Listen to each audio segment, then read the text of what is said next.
melting connectors, crazy GPU pricing, and now missing ROPs. The RTX 5090 seems to be plagued with a bunch of issues which we didn't think was going to happen.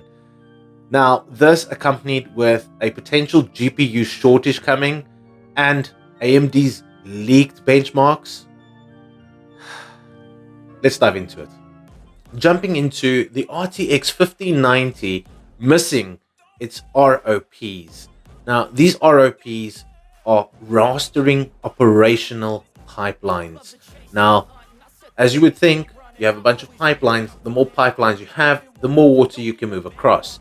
Same thing with this. This is the final stages in your imaging rendering process, which carries over those pixels. So the more pipelines you have, the more pixels can be generated, obviously giving you a better image. Now, the funny thing is that this has only been found on Zotac cards and all other manufacturing cards except that of the RTX Founder Edition. Let's dive into what this actually means in terms of performance.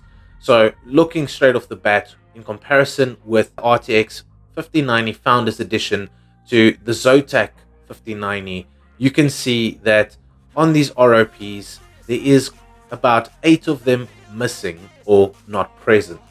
Now, with that being said, in benchmarking, there is a bit of a difference. It seems to be about, I would say, 10 frames, which doesn't sound like a lot, but this does vary from game to game and the requirements of the games. Now, this does loom the question of, is Nvidia keeping the best chips for itself, or why is this happening?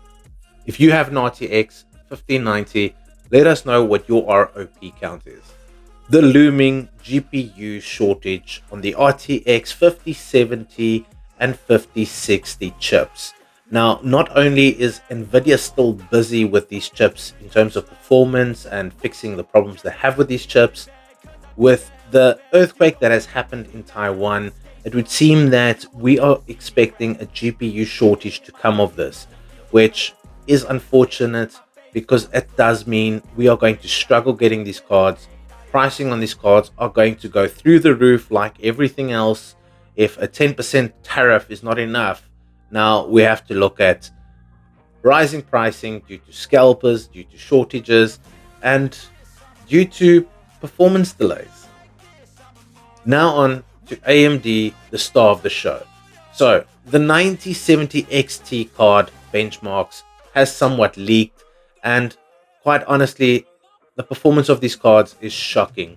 They are pretty much matching the 7900 XTX card's performance, which in my opinion is quite bad. I mean, how do you release a new GPU with the same specs of the previous one? Look, I get it, Nvidia went backwards, but hey, at least they gave us some fake frames to make it all look good.